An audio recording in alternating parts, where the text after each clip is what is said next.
La série des podcasts School, spéciale étudiante, influenceuse, créatrice de contenu, s'arrête aujourd'hui avec Amy Tifrit, étudiante en première année en école de communication marketing digital. Podcast School avec Monsieur Hamel, directeur de l'ISEG et du campus Ionis Strasbourg. Bonjour Amy, Bonjour, comment ça va? ça va et vous? Ça va très bien. Quelques questions. Et la première, comment, à quel âge et pourquoi votre aventure sur les réseaux a commencé? Alors mon aventure sur les réseaux sociaux, ça a commencé réellement vers mes 16 ans, je dirais. Pourquoi? Il y a pas spécialement de raison. Comme dit, on met en place on s'inscrit sur les réseaux sociaux un Mmh. peu comme tout le monde, quoi. Je veux dire, moi, en aucun cas, j'ai pensé un jour pouvoir et avoir l'occasion d'avoir autant d'abonnés et d'avoir autant d'opportunités grâce à ça. Combien d'abonnés? Presque 40 000. Le pseudo? Amy Tifrit. Oh bah c'est tout Enfin, Amy simple. tiré du bas, Tifrit. Ouais, c'est tout simple, c'est bien. Quelle impression ça peut faire d'être reconnue dans une école comme influenceuse? Est-ce que c'est bien Heu vu, perçu ou on s'en fiche? Sincèrement, au lycée, je le vivais un petit peu mal parce que je voyais qu'il y avait toujours un jugement qui était porté, des autres Mmh. élèves au lycée vraiment, enfin, du moins dans mon lycée. Après à l'ISEC, je trouve que vraiment ça se passe super bien. J'appréhendais un peu, le fait que surtout que les gens ne viennent pas tous de Strasbourg. Ils Ouais. nous connaissaient pas forcément et donc ils allaient pouvoir peut-être porter un jugement immédiatement sur nous et même pas forcément, vouloir nous parler. Mais franchement, je le ressens pas du tout à l'ISEG. Peut-être parce que l'ISEG est une école de communication Mmh. et c'est un support de com. Marketing et digital, donc on est vraiment dans le numérique. La preuve en est pour ce matin. Bon, tout à l'heure, je posais une question, on peut y répondre maintenant. Qu'est-ce que je peux faire pour avoir plus de personnes qui me voient lorsque je poste une photo sur nos réseaux? Puisque quand j'ai 130 ou 200 vues ou 300 vues, c'est fantastique.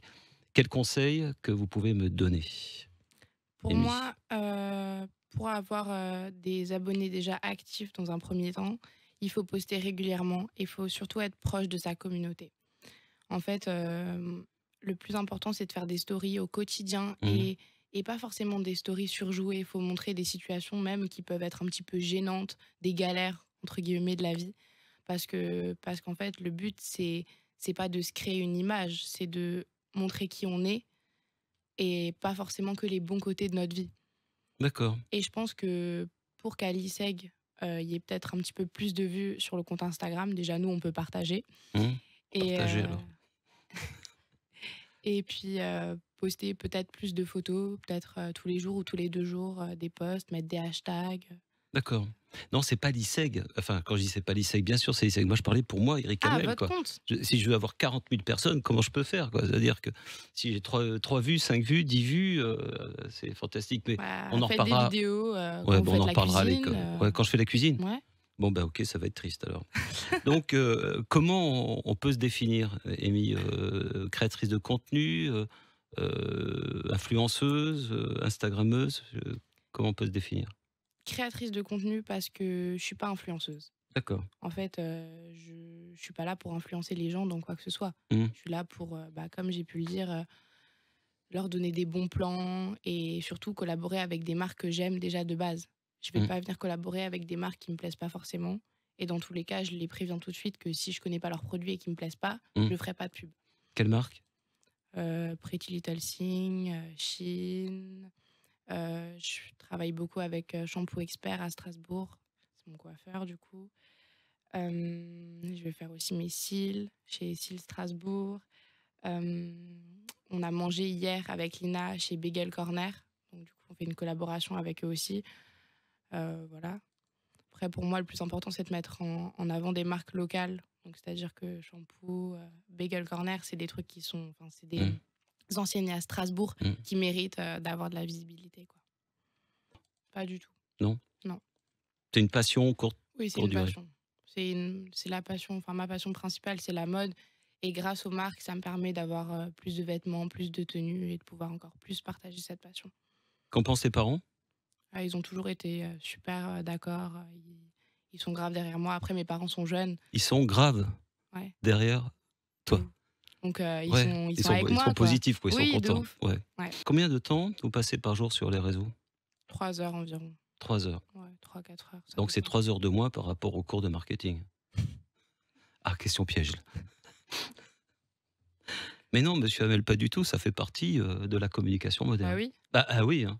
C'est pour ça que nous sommes là. ouais, bah oui, c'est pour Hein. ça. Donc je vous félicite encore une fois de plus et il faut continuer. Pour vous, c'est quoi une photo réussie? Une photo réussie, c'est une photo où je me sens bien déjà le jour J, où je prends la photo, dans un endroit qui me plaît, qui me correspond. Je vais pas faire une photo à un moment où je me sens pas forcément bien. C'est un moment de ma vie que j'aime. Mmh. Voilà. Pour moi, c'est ça une photo réussie. Sans prise de tête. Sans prise de tête. Mm. Des commentaires, un commentaire négatif, comment vous le traitez? Sur Instagram, je trouve Ouais. que j'ai vraiment une bonne communauté. Les gens sont gentils. J'ai vraiment pas de commentaires ou presque pas de commentaires haineux sur Instagram. J'ai fait aussi le choix de montrer que j'ai un copain. Et je Mmh. trouve que depuis ça, j'ai encore moins de messages qui peuvent être un petit peu déplacés. J'en ai quasiment plus. Justement, je trouve que les gens, ils se rendent compte que je leur partage réellement ma vie. Enfin, moi, je montre mes parents sur les réseaux, mes grands-parents, mon copain, ma famille, mes chiens. Enfin, je Les veux dire, chiens? oui, Combien de chiens? 2. 2. Est-ce qu'il y a des limites dans les photos publiées? Bah, après, comme ont pu le dire Maëlys et Lina, Mmh. les photos, elles doivent, entre guillemets, nous correspondre, en fait. Donc, à partir du moment où je me dis, bon, bah, cette photo, c'est pas moi, j'ai peut-être l'air un petit peu trop. J'en montre un peu trop, bah, je vais pas la poster. Mmh. Après, bien sûr que je me fixe des limites. Si je considère que la photo a l'air un petit peu, oui, comme dit, vulgaire, bah, je vais Mmh. pas la poster. Mmh. Je veux dire, voilà. Mais sinon, pas forcément de limite. En maillot de bain, ça me dérange pas du tout. Justement, ça me donne confiance en moi. Un message adressé aux parents qui s'inquiètent de voir leurs enfants être un peu trop sur les réseaux, 3 heures, 5 heures, puisque la moyenne nationale, c'est 5 heures quand même. Donc, quel conseil qu'on peut donner? Alors déjà, s'il y a une restriction d'âge sur les réseaux sociaux, c'est pas pour rien. Ça, déjà, c'est la première chose que je dirais à tous les parents qui laissent leurs enfants à 8, 10 ans aller sur TikTok et Instagram.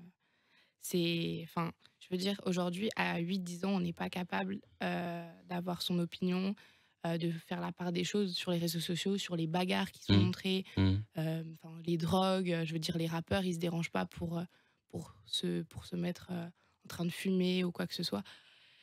Pour moi, les enfants avant 14 ans, ils n'ont pas leur place sur les réseaux sociaux. Parce qu'aujourd'hui, il n'y a aucune limite Mmh. et il Mmh. n'y a pas de filtre. Et pour moi, il faut juste faire attention. Éventuellement une question que je n'ai pas posée, que Amy aurait aimé que je lui pose. Non, mais je vais parler du défilé qu'on organise Super, le 18 juin à l'ISEG. On va faire un défilé avec la marque Fonderzi, très bien. avec qui je commence aussi une collaboration bientôt et avec qui on est en train de faire une ligne de vêtements. Voilà. C'est vraiment une marque qui a des valeurs géniales et qu'il faut vraiment mettre en avant sur Strasbourg, surtout que c'est des créateurs qui commencent quand même et qui sont pas super connus encore. Et ils méritent vraiment leur place, donc allez checker leur compte. Donc c'est Fonderzi. Voilà. Fonderzi. Ouais. Hein, Fonderzi. Et là, vous êtes tout à fait dans votre métier. C'est-à-dire Ouais. que vous allez agir sur la communauté, vous allez mettre en avant une marque. Et je dirais qu'aujourd'hui, les mass médias, c'est un peu has-been. On est sur les web médias et vous incarnez parfaitement, je dirais, cette nouvelle tendance qui est bienvenue donc à cette podcast School et de mettre en avant donc les belles marques que vous représentez. Merci, Amy. Merci Amy, merci Eric. D'autres intervenants à venir dans les podcasts School sur Top Music, Podcast School, le podcast de la vie étudiante et des écoles supérieures en Alsace et à Strasbourg.